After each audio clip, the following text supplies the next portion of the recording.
Y estamos hablando de un tema en la conferencia esta semana, el tema del movimiento carismático contemporáneo, usando el título de Fuego Extraño. Y esta ha sido una preocupación para mí durante muchos años, una preocupación durante muchas décadas. Puedes remontarte a los primeros años de mi ministerio, cuando comencé el ministerio, y vi el principio de este movimiento y estaba profundamente preocupado. A lo largo de los años, he hablado de esto desde el púlpito, 40 años atrás, en una serie acerca del movimiento carismático, acerca de los temas que estaban prácticamente vivos en el movimiento. Un libro acerca de los carismáticos siguió unos años después. Otro libro, Caos Carismático, más series, más atención dada a esto, para tratar de ayudar a nuestra congregación a ejercer discernimiento. Cuando la gente me pregunta, ¿cuál es el problema más serio en la iglesia?, siempre digo lo mismo. El problema es discernimiento, esto es falta de discernimiento. Ese es el problema más grande que hay en la iglesia, porque si no puedes discernir la verdad con la palabra de Dios en tu mano, con la Biblia en tu mano, y no puedes discernir la verdad, puedes morir de 1000 herejías. Es como tener sida espiritual. La gente que tiene un sistema de defensa deficiente puede morir de 1000 enfermedades. Y la iglesia puede morir de 1000 herejías y no puede ejercer discernimiento. Este siempre es el punto de fondo. Este siempre es el problema. Y parte de la responsabilidad del ministerio es el aspecto positivo de instruir con mucha paciencia, como Pablo le dijo a Timoteo. Pero por otro lado, tenemos que reprender, redarguir, reprender y exhortar y usar la palabra de Dios para hacer eso. Ejercer discernimiento se encuentra en el corazón mismo de la vida cristiana, porque la vida cristiana es un reflejo del pensamiento cristiano. Y el pensamiento cristiano debe estar arraigado en la doctrina sana, y allí es donde comienza el discernimiento. Es evidente que gran parte del cristianismo profesante carece de discernimiento.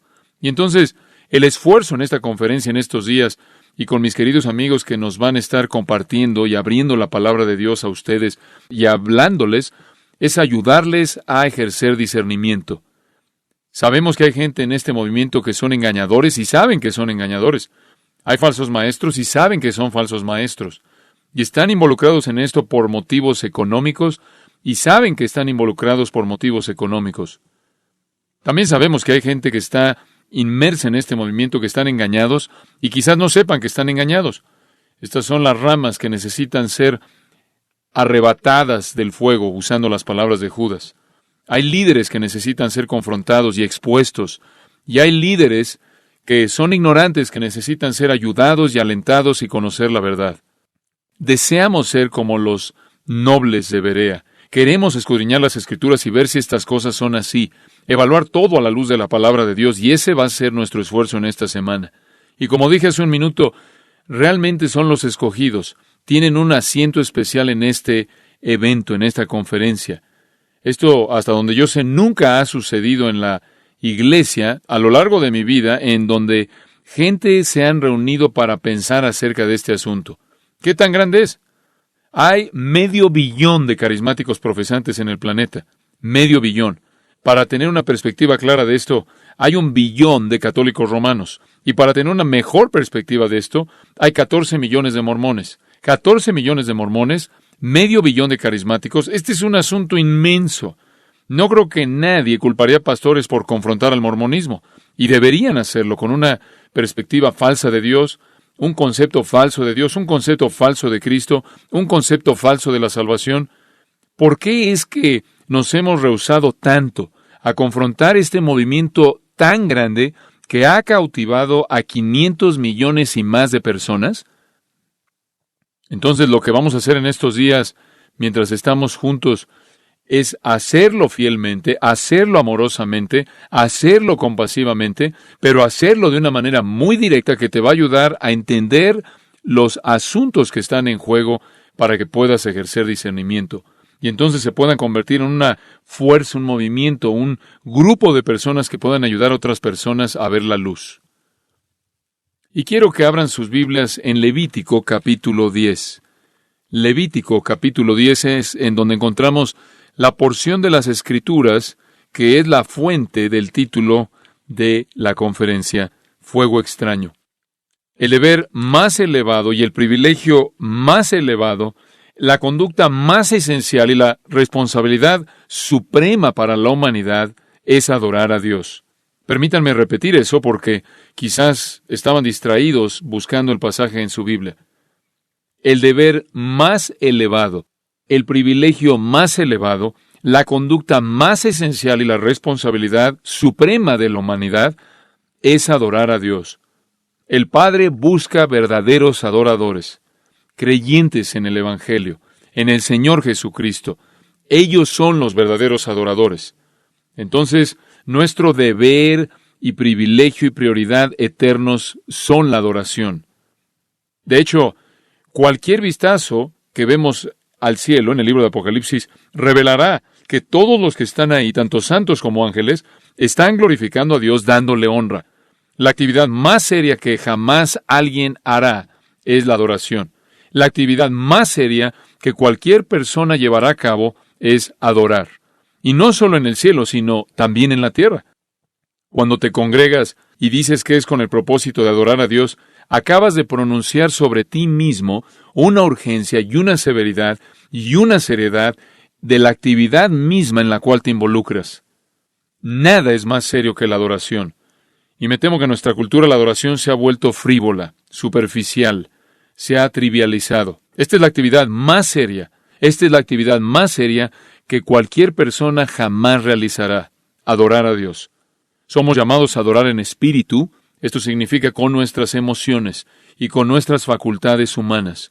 Pero también debemos adorar en verdad, y esto es conforme a las Escrituras reveladas. Debemos adorar con todo nuestro corazón, alma, mente y fuerzas. Debemos adorar en amor porque debemos amar a Dios con todo nuestro corazón, alma, mente y fuerzas. El ser entero, todo lo que somos, debe estar inmerso en adoración amorosa de Dios conforme a su verdad revelada. Y Dios estableció la adoración en Israel ahí en el libro de Levítico. Los primeros líderes de adoración que vinieron delante de Dios representando al pueblo eran sacerdotes. Y realmente comenzó de manera oficial con Aarón en la economía de Israel. Y él va a ser la cabeza de una familia sacerdotal y van a tener la responsabilidad de ser los líderes de adoración para el pueblo de Dios. En el capítulo 9 de Levítico, Aarón ofrece un sacrificio para el pueblo de Dios de acuerdo con la prescripción de Dios. A Aarón se le dijo que Dios respondería positivamente cuando él ofreciera un sacrificio de acuerdo con el mandato que Dios había dado. En el capítulo 9 de Levítico y versículo 6, Moisés dijo, «Esto es lo que mandó Jehová. Hacedlo, y la gloria de Jehová se os aparecerá». Y dijo Moisés a Aarón, «Acércate al altar y haz tu expiación y tu holocausto, y haz la reconciliación por ti y por el pueblo. Haz también la ofrenda del pueblo, y haz la reconciliación por ellos, como ha mandado Jehová». Dios había dado un mandato y Aarón debía seguir ese mandato y realizar esa ofrenda, presentar esa ofrenda. Y si él lo hacía conforme al plan que Dios había revelado, la gloria del Señor aparecería como respuesta. Si pasas ahí al versículo 22 de ese mismo capítulo, nos dice, «Después alzó Aarón sus manos hacia el pueblo y lo bendijo, y después de hacer la expiación, el holocausto y el sacrificio de paz, descendió. Y entraron Moisés y Aarón en el tabernáculo de reunión, y salieron y bendijeron al pueblo, y la gloria de Jehová se apareció a todo el pueblo. Y salió fuego de delante de Jehová, y consumió el holocausto con las grosuras sobre el altar. Y viéndolo todo el pueblo, alabaron, y se postraron sobre sus rostros. Aarón hizo lo que se le dijo, y lo que Dios prometió sucedió. Si él hacía lo que Dios le dijo que hiciera en la ofrenda del sacrificio, la gloria de Dios aparecería. Hizo eso la gloria del Señor, versículo 23, apareció a todo el pueblo, y después Dios envió fuego para consumir el sacrificio, porque Dios quedó agradado con ese sacrificio. Eso nos lleva al capítulo 10. Nadab y Abiú, hijos de Aarón, tomaron cada uno su incensario, y pusieron en ellos fuego, sobre el cual pusieron incienso, y ofrecieron delante de Jehová fuego extraño, que él nunca les mandó. Y salió fuego de delante de Jehová y los quemó, y murieron delante de Jehová. Entonces dijo Moisés a Aarón, «Esto es lo que habló Jehová, diciendo, en los que a mí se acercan me santificaré, y en presencia de todo el pueblo seré glorificado». Y Aarón cayó. Él acababa de ver a sus 2 hijos incinerados. Y llamó Moisés a Misael y a Elzafán, hijos de Uziel, tío de Aarón, y les dijo: acercaos y sacad a vuestros hermanos de delante del santuario, fuera del campamento. Y aquí los vemos, versículo 5. Y ellos se acercaron y los sacaron con sus túnicas fuera del campamento, como dijo Moisés.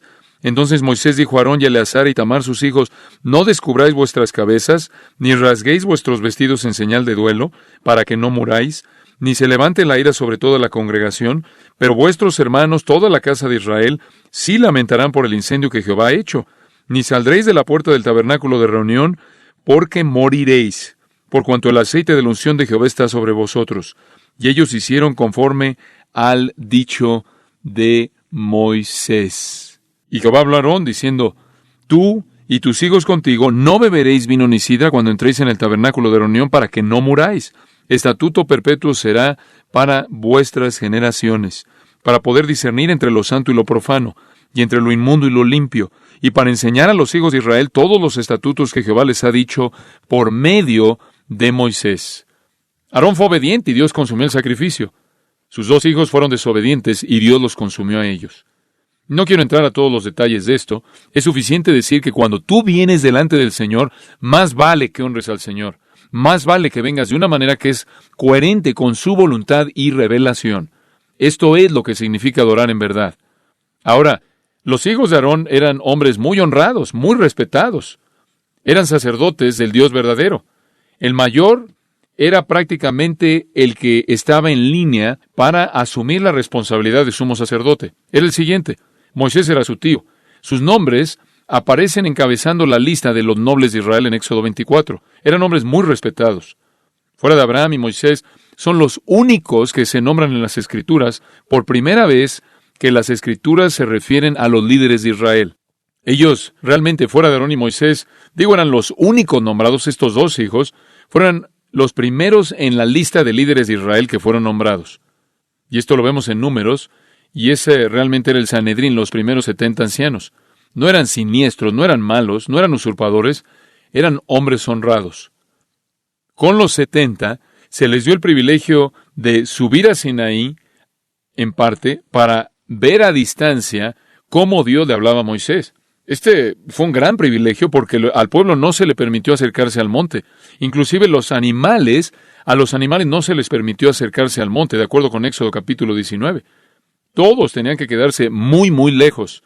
La gente lejos en el desierto, viendo el fuego y viendo el humo en el monte, mientras Nadab y Abiú se les invitó que subieran. Y de acuerdo con Éxodo 24, vieron a Dios y comieron y bebieron. Fueron hombres privilegiados, cercanos a Dios más que cualquier otra persona. Solo Moisés habría sido considerado más cercano a Dios. Parecían tan seguros, tan seguros.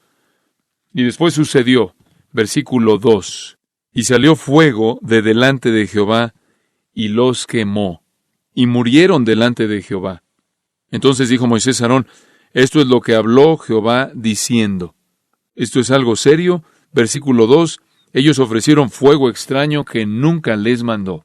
Y no sabemos en particular qué es el fuego extraño. Creo que la mejor suposición es que es fuego de otra fuente, que no era el altar de bronce requerido que Dios mismo del cielo había encendido. Ellos debían tomar ese fuego del altar de bronce, el cual Dios personalmente había encendido de una manera sobrenatural. Obviamente trajeron fuego de algún otro lugar, alguna otra fuente. Podría parecer como algo no importante, algo insignificante. Podría parecer a la generación carnal, casual, que busca satisfacerse a sí misma, superficial, una generación como la nuestra, que realmente esta es una reacción excesiva, excesivamente severa. Bueno, ¿por qué? ¿Por qué le importa a Dios de dónde venga el fuego? ¿Acaso ese no es un detalle insignificante? No obstante, podría haber habido algo más que eso. No fue un detalle insignificante para Dios y podría haber habido algo más atrás en esto. El hecho que allí en el versículo 9 se le instruye a Aarón que no beba vino ni sidra cuando entréis en el tabernáculo de reunión para que no muráis. Entonces esto puede indicar que de hecho estaban en estado de ebriedad, estaban borrachos.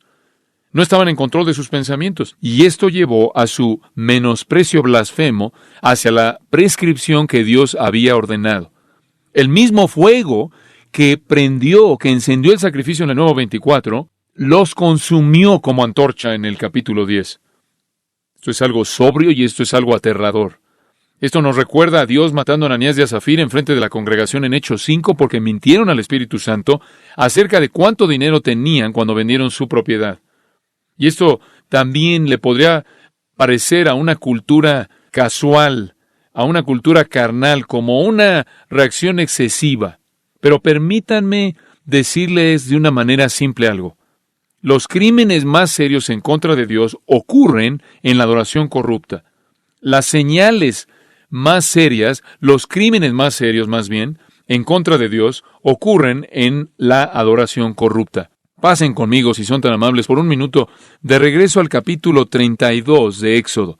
Éxodo capítulo 32. Tengo tantas cosas que decir que vamos a acelerar aquí el paso y resumir. Pero yo sé que recuerdan la historia de Éxodo capítulo 32 porque es la historia del becerro de oro.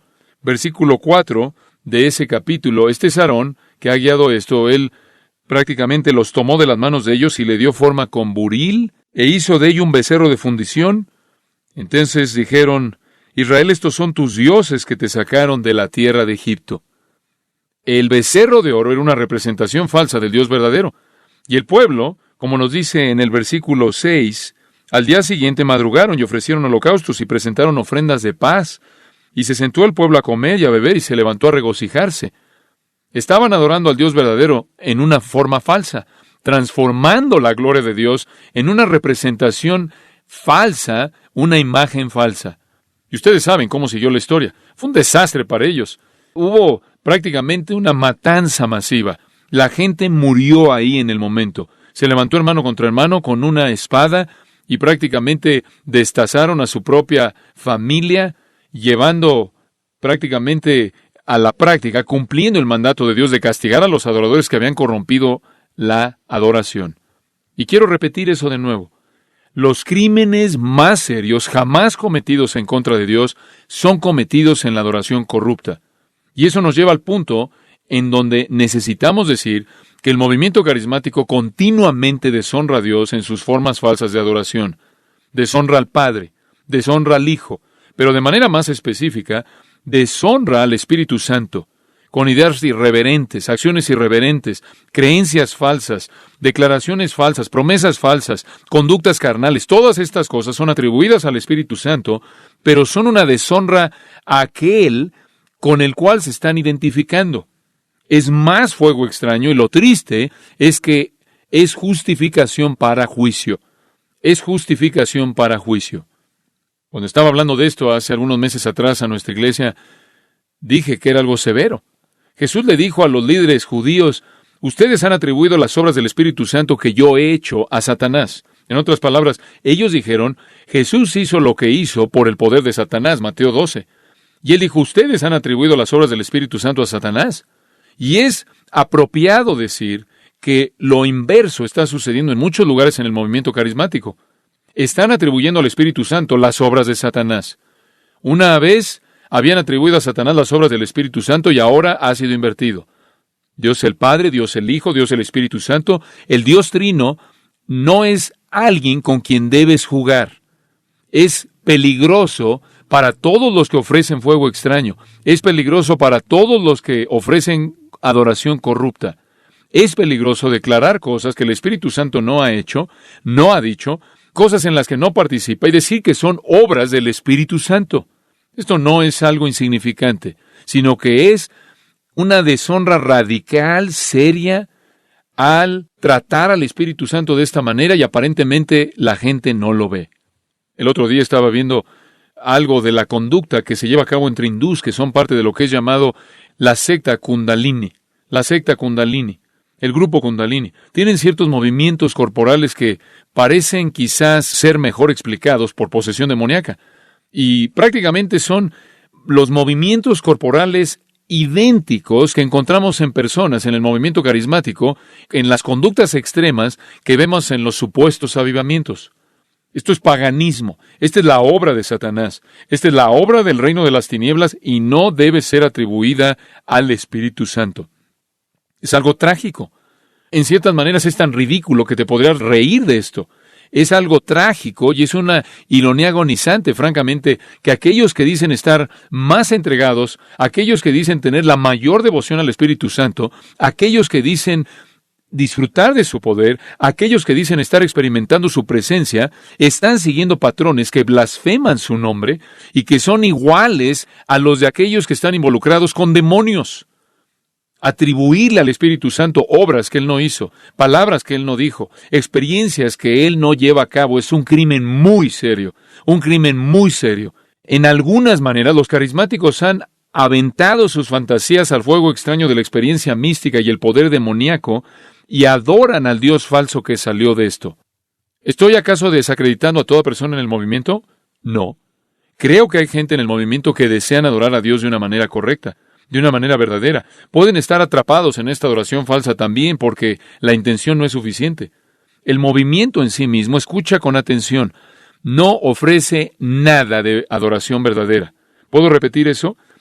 El movimiento en sí mismo no nos ha traído nada para enriquecer la verdadera adoración. ¿Por qué digo eso?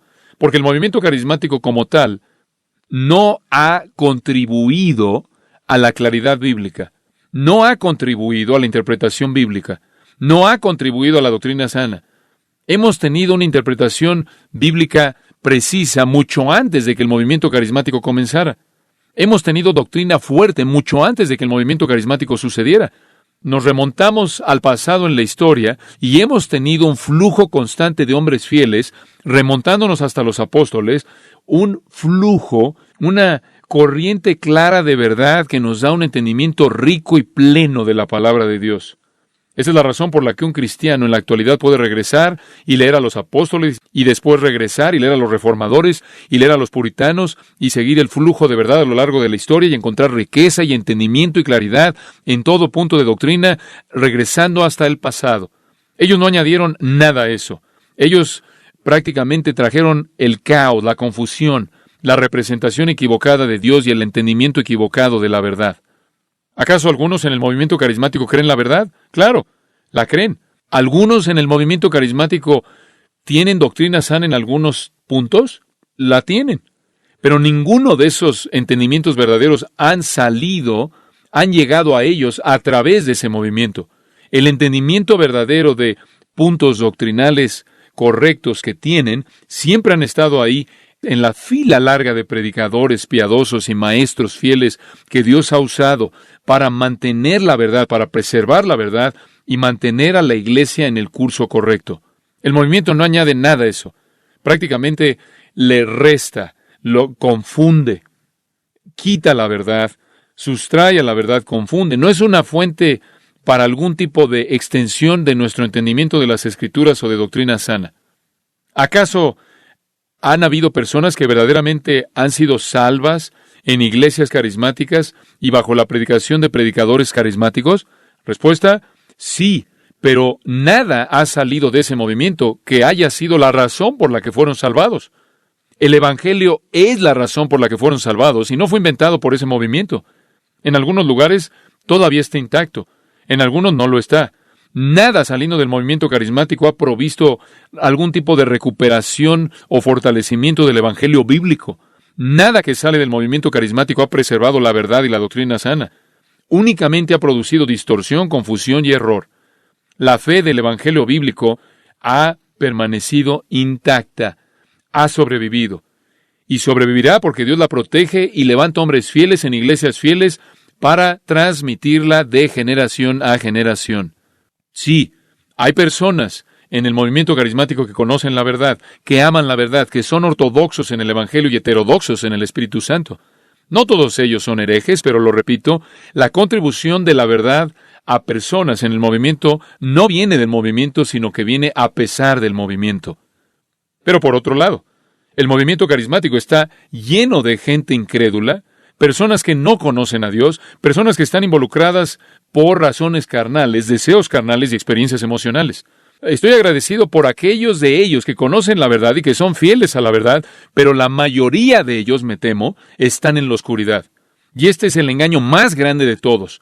La gran cantidad, la masa de gente que ves ahí en Mateo capítulo 7, que son los muchos me dirán, hice esto en tu nombre, hice aquello en tu nombre, he predicado en tu nombre, hice milagros en tu nombre. Y Jesús les dice, apartaos de mí que nunca os conocí.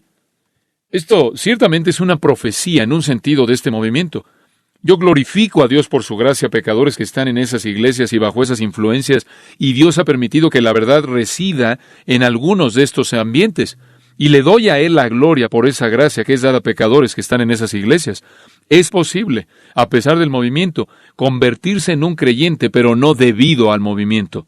Mi gran temor es que la gente esté perdida en el movimiento, buscando, persiguiendo deseos carnales y promesas falsas, con poco o ningún entendimiento o interés alguno en el verdadero evangelio, el verdadero arrepentimiento, el verdadero Cristo y la verdadera salvación.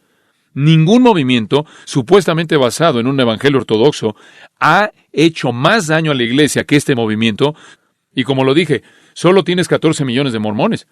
El daño que 500 millones de personas pueden hacer a un entendimiento ortodoxo de las Escrituras y la verdad divina es monumental, y me temo que su éxito no viene de su conexión a la verdad. Su éxito viene de su conexión con el reino de las tinieblas. Es exitoso porque está prometiendo lo que los pecadores no regenerados ya quieren. Los evangélicos les han abierto los brazos y le han dado la bienvenida al caballo de Troya del movimiento carismático a la ciudad de Dios, y sus tropas se han apoderado y han colocado un ídolo en la ciudad de Dios, no la verdad. ¿Hay algo más serio que esto? No puede haberlo. Como contraste, la teología reformada, la doctrina sana, no es un refugio de falsos maestros. No es donde los falsos maestros residen. La teología reformada, la doctrina sana, la exposición fiel bíblica entre una larga fila, un legado grande y largo de hombres piadosos, no es un lugar para los falsos maestros. No es a donde los farsantes van. No es a donde los engañadores avaros se encuentran. No es en donde encuentras mentirosos y aquellos que representan erróneamente la verdad. No vas a ir a una asociación de iglesias reformadas, aquellos que creen en las doctrinas de la Reforma que nos llevan de regreso a las doctrinas del Nuevo Testamento, y vas a encontrar milagros falsos, visiones falsas, profecías falsas, unciones falsas, y todo tipo de conducta aberrante desenfrenada. No vas a encontrar a gente sacudiéndose y balbuceando y revolcándose y cayéndose y diciendo cosas aberrantes acerca del Espíritu Santo. Eso no va a suceder en ese ambiente porque están anclados en la verdad. Una vez que la experiencia y la emoción y la intuición se convierten en la definición de lo que es verdad, entonces el infierno es desatado. 1657. John Owen escribió un análisis de la comunión con Dios en una especie de estilo clásico. Los puritanos solían hacer esto.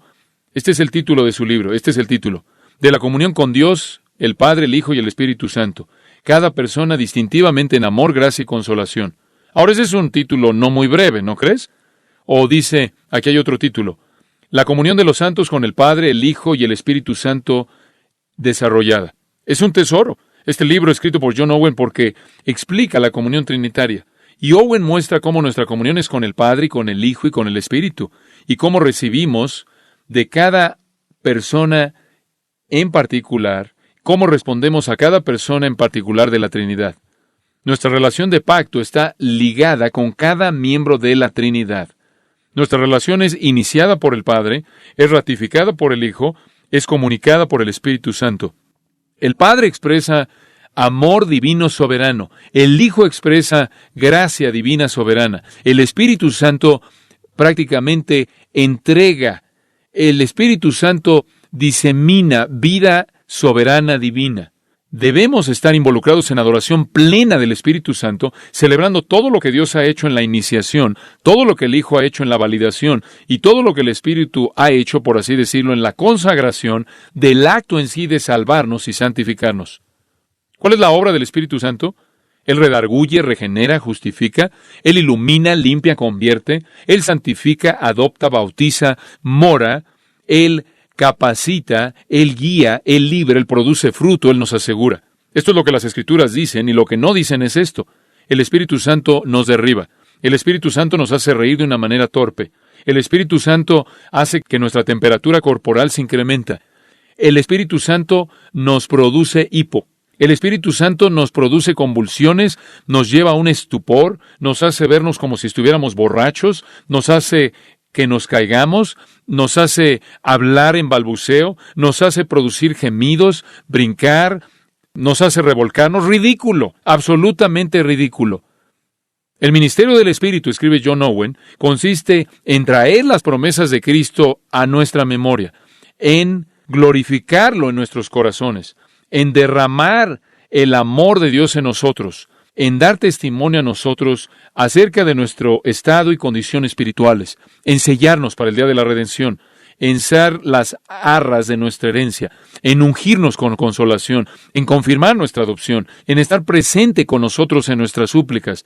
Aquí está la sabiduría de la fe para descubrir y reunirnos, encontrarnos con el Consolador y todas estas cosas, y no perder su dulzura, ni dejarnos en la oscuridad para saber quién es su autor, ni quedarnos cortos de lo que se demanda de nosotros. No podemos distinguir la obra maravillosa del Espíritu Santo acostados en la oscuridad. Tenemos que reconocerla y tener comunión con Él en gratitud por Él. Owen dice, y cito, el patrón de comunión regular como creyentes con 3 personas de la Trinidad en meditación, oración y en una vida ordenada de manera apropiada.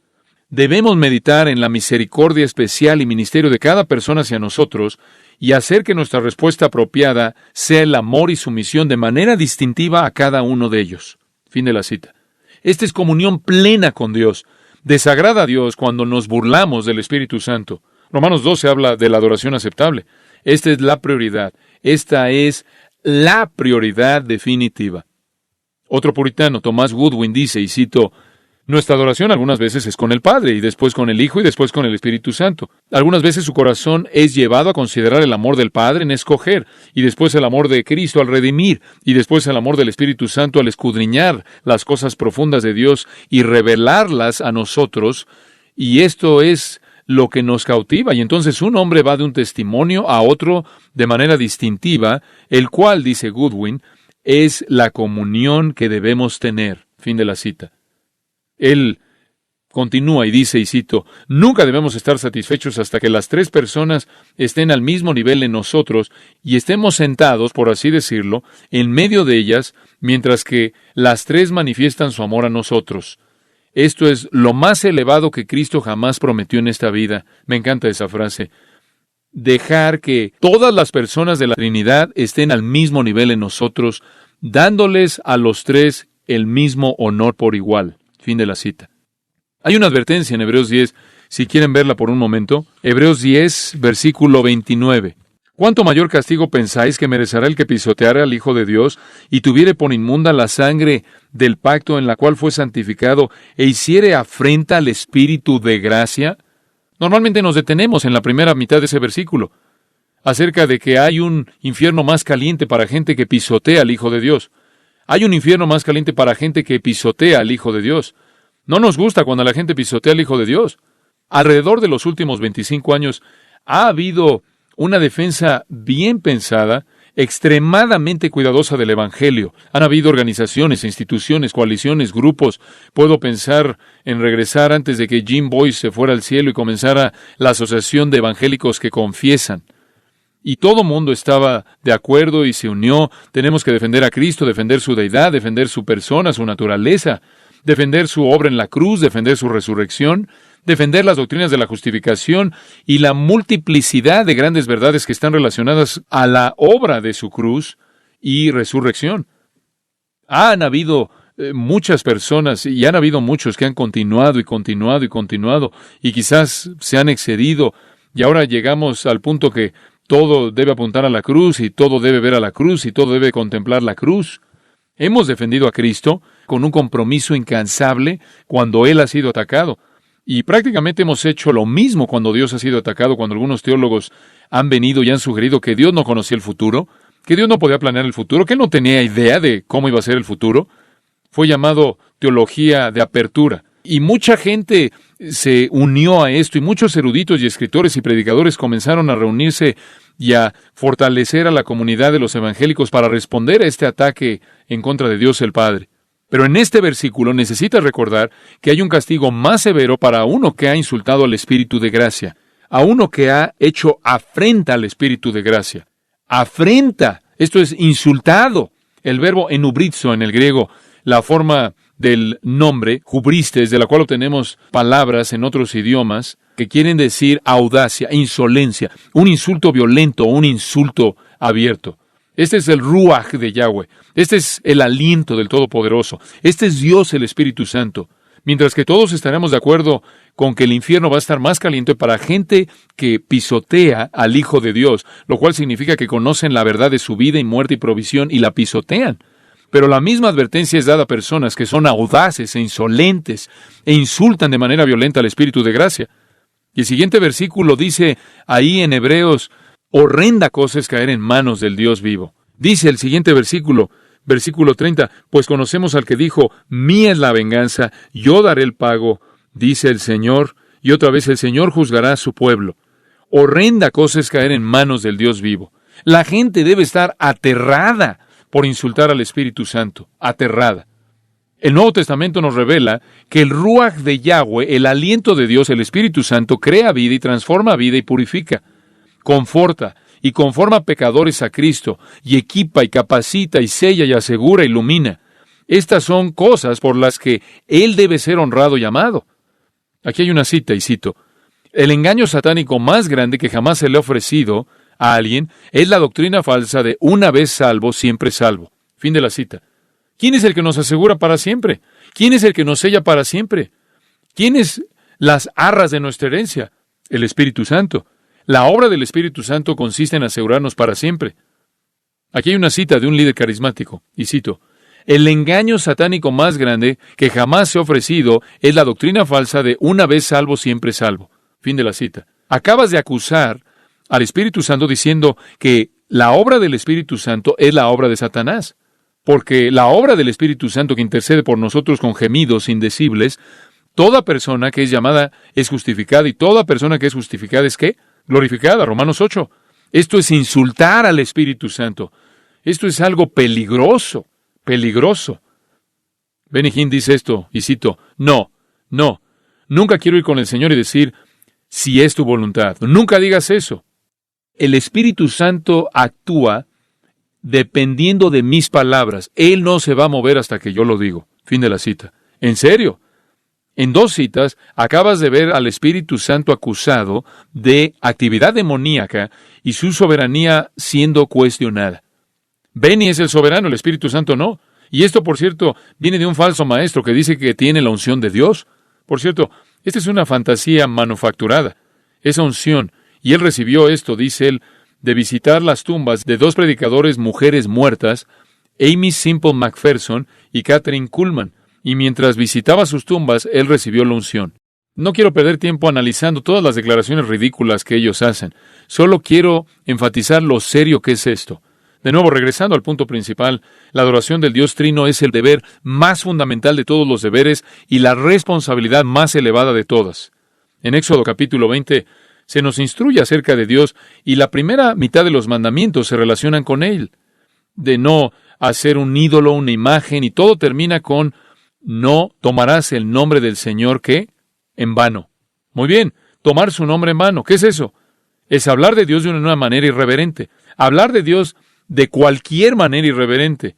Y no solo es usar el nombre de Dios como una grosería, sino es hablar de Dios de cualquier manera irreverente, de cualquier manera que lo represente erróneamente en su naturaleza, en sus atributos, y en sus obras o en sus palabras. Cualquier cosa atribuida a Dios que no es de Dios es tomar su nombre en vano. Pensar algo acerca de Dios, concebir algo acerca de Dios, atribuirle algo que no es genuinamente de Él, atribuirle algo que no es una realidad acerca de Él, referirse a Dios como alguien diferente de lo que Él es y asignarle cosas que Él nunca haría, palabras que Él nunca diría, es tomar su nombre en vano. No es solo usar su nombre en un juramento vano, sino que es ignorar lo que es verdad acerca de Dios. Es representar erróneamente a Dios. Esto es lo más severo. En Deuteronomio 28, en el versículo 58, hay un par de versículos ahí. Deuteronomio 28, versículo 58. Si no cuidares de poner por obra todas las palabras de esta ley que están escritas en este libro, temiendo este nombre glorioso y temible, Jehová tu Dios, entonces Jehová aumentará maravillosamente tus plagas y las plagas de tu descendencia, plagas grandes y permanentes, y enfermedades malignas y duraderas, y traerá sobre ti todos los males de Egipto delante de los cuales temiste, y no te dejarán. Toma el nombre de Dios en vano, y Dios te castigará. Deuteronomio dice, no dejará sin castigo. El que haga eso no se quedará sin ser castigado. Y ¿saben una cosa? Realmente me impresiona que el movimiento ha sobrevivido como lo ha hecho hasta hoy. Simplemente la gente me dice, ¿por qué Dios no mata a estas personas? ¿Por qué no los derriba? Porque por naturaleza es paciente y porque sus propósitos son desconocidos para mí. Yo no sé más acerca de los consejos secretos de Dios que Job supo. Y Dios no está obligado a decirme todo. Pero sé esto, el crecimiento del movimiento carismático falso no va a detener la mano de juicio de Dios en el tiempo de Dios. No necesitamos una versión de becerro de oro del Espíritu Santo. No necesitamos un Espíritu Santo falso.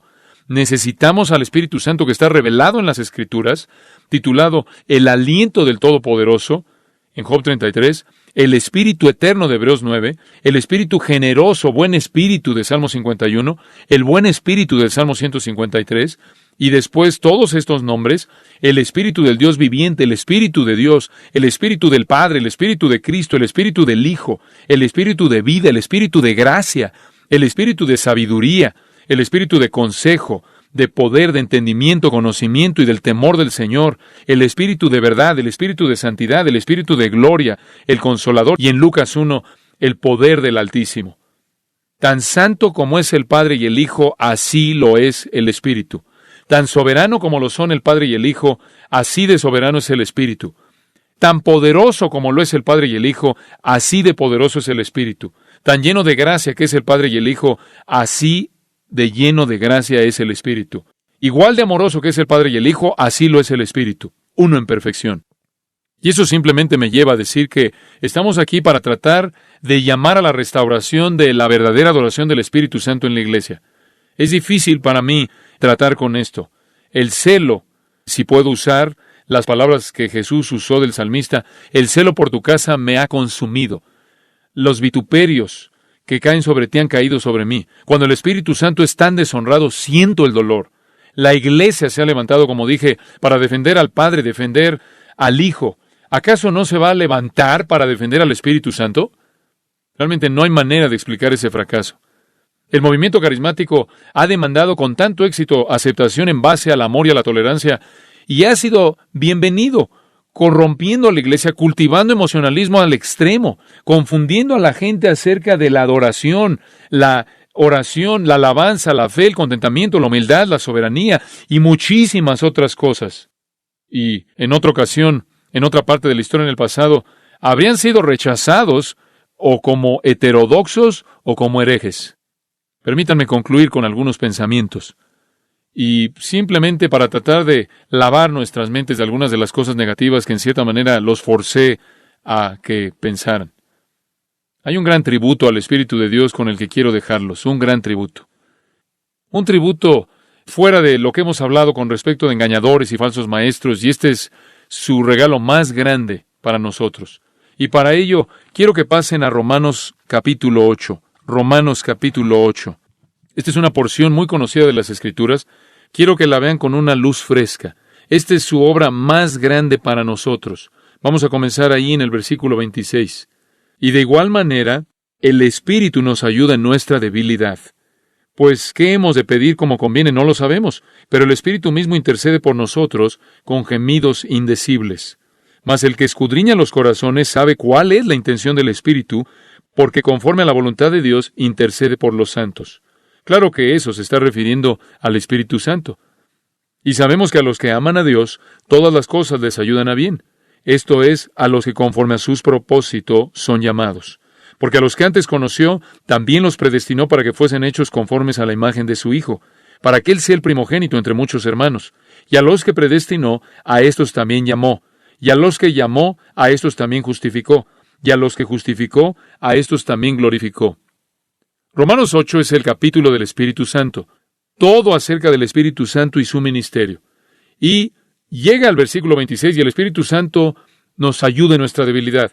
Y lo hace en primer lugar al interceder por nosotros. Él es un intercesor así como Cristo es un intercesor por nosotros.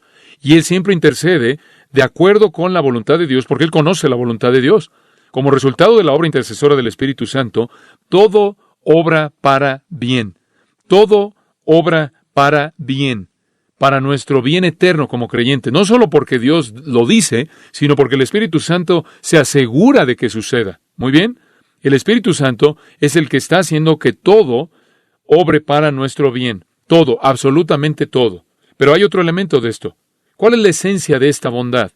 ¿A qué te refieres con que todas las cosas nos ayudan a bien? ¿Cuál es el bien? Versículo 29, aquí está. Aquí está el bien. Porque a los que antes conoció, también los predestinó para que fuesen hechos conformes a la imagen de su Hijo. Ahora, aquí está la obra definitiva del Espíritu Santo, conformarnos a Cristo. Muy bien, el Espíritu Santo lleva a cabo su obra en nosotros de tal manera que todo opere para llegar a una meta definitiva, para llegar a un bien definitivo, y ese bien definitivo es conformidad a la imagen del Hijo de Dios. Y entonces Él se convierte en el preeminente entre muchos que comparten su semejanza.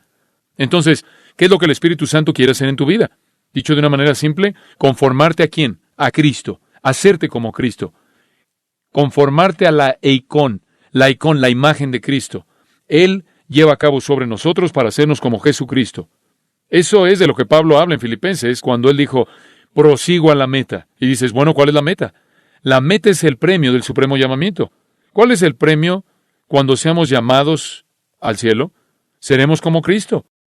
Entonces, aquello en lo que nos convertiremos, cuando seamos glorificados, es la meta, inclusive ahora en nuestra santificación.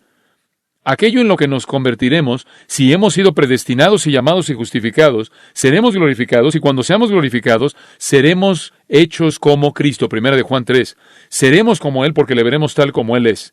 Esa es la meta final, ese es el objetivo final. El Espíritu Santo nos va a llevar ahí, y mientras tanto, hasta que seamos glorificados y hechos como Cristo, la obra del Espíritu Santo consiste en conformarnos más y más a la imagen de Cristo. Para entender su obra, entonces, necesitamos ver a Cristo. Necesitamos ver a Cristo porque vamos a ver en Cristo, quien es totalmente hombre y totalmente Dios, un retrato de la obra perfecta del Espíritu Santo. ¿Cómo es que el Espíritu Santo llevó a cabo su obra en Cristo? ¿Acaso lo derribó? ¿Lo hizo que se viera como si estuviera borracho? ¿Hizo que se cayera, o se revolcara, o se riera de manera histérica, o ladrara, o emitiera algún balbuceo? Es algo absurdo pensar en algo como eso. Y la gente que hace eso no está llena del Espíritu. Eso no es lo que el Espíritu Santo hace. El Espíritu Santo fue el compañero constante de Jesús. El compañero constante de Jesús. Fue el Espíritu de Dios quien le dio vida en el vientre de María. El Hijo de Dios se despojó a sí mismo de sus prerrogativas divinas, se sometió voluntariamente a la voluntad del Padre en el poder del Espíritu, y Jesús refrenó el uso independiente de sus capacidades, privilegios divinos, y se sometió al Espíritu Santo. Y entonces su vida fue así. Escuche esto. De acuerdo con Lucas 1, fue concebido por el Espíritu Santo. De acuerdo con Lucas, él fue llevado a la madurez por el Espíritu Santo, creciendo en sabiduría, estatura, favor con Dios y los hombres. De acuerdo con Marcos 1, él fue ungido por el Espíritu Santo en su bautismo. De acuerdo con Lucas, él fue sostenido por el Espíritu Santo en su tentación. Él fue capacitado por el Espíritu Santo, Lucas 4, 14 y 15, para ministerio. Él fue llenado con el Espíritu Santo para que caminara de manera perfecta en obediencia. Él fue perfeccionado para la obediencia. Él fue capacitado en el poder del Espíritu y a través del sufrimiento por el cual aprendió la obediencia. Hebreos 9:14 dice que él enfrentó la muerte triunfalmente en el poder del Espíritu Santo. Fue el Espíritu Santo que estaba operando en Jesús. Romanos 1 dice que él fue resucitado por el poder del Espíritu Santo, inclusive después de la resurrección. Su ministerio post-resurrección, de acuerdo con Hechos 1, 1 y 2, fue en el poder del Espíritu, conforme él enseñaba cosas acerca del reino. Ahora escucha, el Espíritu Santo fue a Cristo lo que Él es a nosotros. Si quieres ver la perfección de la obra del Espíritu Santo en nosotros, observa la obra que Él llevó a cabo en el hombre perfecto. Permíteme regresar a eso por un momento. Jesús fue concebido por el Espíritu Santo y es el Espíritu Santo el que nos da vida, nacidos del Espíritu. Jesús fue madurado por el Espíritu Santo y es el Espíritu Santo el que nos da el poder para crecer. Él fue ungido por el Espíritu Santo en el bautismo y es el Espíritu mediante el cual somos bautizados en el cuerpo de Cristo. Él fue sostenido por el Espíritu Santo en sus tentaciones. Es el Espíritu quien nos fortalece en el hombre interior en medio de nuestras tentaciones. Él fue capacitado por el Espíritu Santo en su ministerio. Es el Espíritu Santo el que nos dota y nos capacita en el ministerio. Él fue lleno del Espíritu Santo para que hubiera una demostración del fruto del Espíritu y santidad, y es el Espíritu quien nos llena y produce fruto en nosotros. Él fue perfeccionado por el poder del Espíritu Santo en obediencia, y el Espíritu hace lo mismo en nosotros. Él enfrentó la muerte triunfalmente en el Espíritu. Es el Espíritu de gracia y gloria quien nos sostiene en nuestro sufrimiento. Él fue resucitado de los muertos por el Espíritu. Es el Espíritu quien también nos resucita. Si quieres ver el ministerio del Espíritu Santo y cómo Él obra en nosotros, observa lo que hizo en Cristo. Claro, en Cristo hay una obediencia perfecta, una sujeción perfecta, pero el Espíritu Santo fue al Hijo lo que Él es a nosotros. El Espíritu hizo en el Hijo lo que Él hace en nosotros. El Espíritu Santo está comprometido a hacer en nosotros la obra que Él demostró en Cristo. En Juan 16 hay un versículo muy interesante. Juan 16, versículo 7. Pero yo os digo la verdad, os conviene que yo me vaya, porque si no me fuera, el Consolador no vendría a vosotros, mas si me fuere, os lo enviaré. ¿Por qué es mejor que tú te vayas? Porque si me voy a enviar al Espíritu Santo. Voy a enviar al Espíritu Santo. Mejor, porque el Espíritu Santo va a hacer en ustedes lo que Él hizo en mí. Ese es su ministerio. Yo he tenido mi ministerio, ese es su ministerio.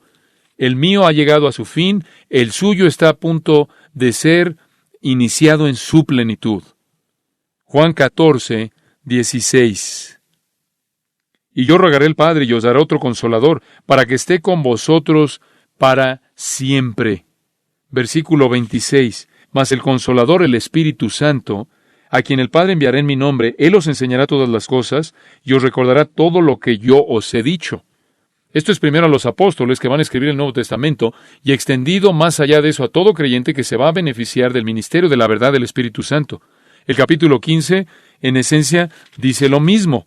Versículo 26. Pero cuando venga el Consolador a quien yo os enviaré del Padre, el Espíritu de verdad, el cual procede del Padre, Él dará testimonio acerca de mí. Capítulo 16, versículo 13. Pero cuando venga el Espíritu de verdad, Él os guiará toda la verdad, porque no hablará por su propia cuenta, sino que hablará todo lo que oyere, y os hará saber las cosas que habrán de venir. Él me glorificará, porque tomará de lo mío, y os lo hará saber. En otras palabras, el ministerio del Espíritu Santo es llevarte a la verdad, descubrir las cosas de Cristo en ti, para que puedas ser conformado a la semejanza a Cristo.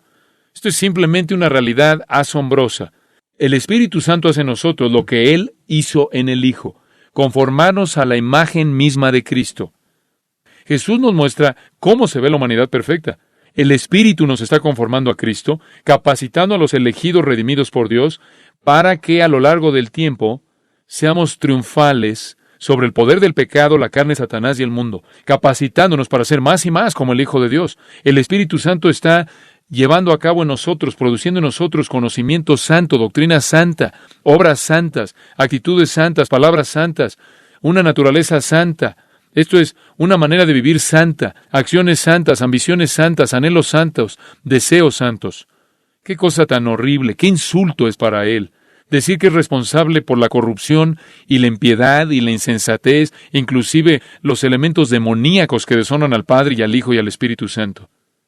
La obra del Espíritu Santo es tomar a portadores corruptos de la imagen de Dios que no pueden glorificar a Dios, en quienes la semejanza divina ha sido tan profundamente distorsionada que todos van a morir eternamente y van a pasar la eternidad en el tormento del infierno sin posibilidad alguna de escape, y tomar a esas personas distorsionadas y llenas de cicatrices y restaurarles a la semejanza a Jesucristo.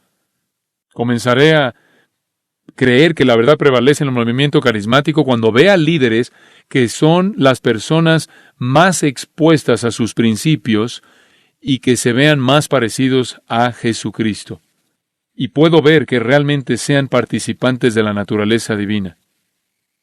Padre, te damos gracias porque hemos podido congregarnos. Gracias por estas amadas personas. Hay un anhelo en sus corazones por la verdad, no por la verdad en sí misma, sino por causa de conocerte a ti, llamarte a ti, servirte a ti, proclamar tu palabra.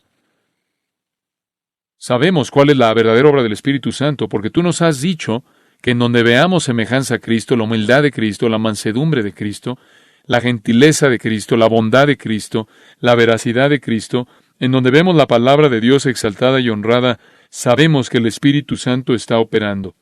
Cuando vemos sacrificio, en donde vemos sacrificio, en donde vemos amor, en donde vemos una pasión por las Sagradas Escrituras, en donde vemos discernimiento y que la verdad reina, sabemos que el Espíritu Santo está obrando. Y bueno, no vemos eso en este movimiento. Y por lo tanto, no podemos concluir que es una obra del Espíritu Santo. Nunca se lo atribuiríamos a Él.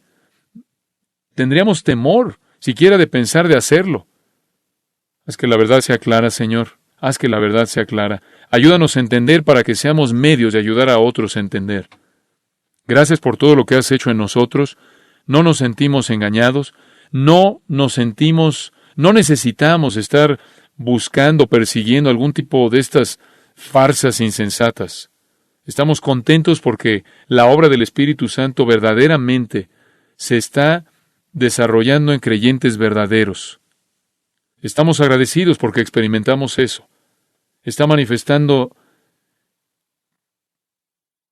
en nosotros tu amor hacia ti, nuestro amor hacia la verdad, nuestro amor hacia el pueblo de Dios. Estas son cosas producidas por el Espíritu Santo, no solo en lo que amamos, sino en lo que odiamos. Un odio hacia el error, hacia el pecado, hacia la corrupción. No somos perfectos, estamos lejos de ello. Pero amamos lo que amamos y odiamos lo que odiamos debido a la obra del Espíritu Santo en nosotros. Y te damos gracias por ello. Bendecimos tu nombre. Danos una semana maravillosa y cumple en nosotros todo tu placer y cumple en nosotros tu beneplácito. Oramos esto en el nombre de Cristo. Amén.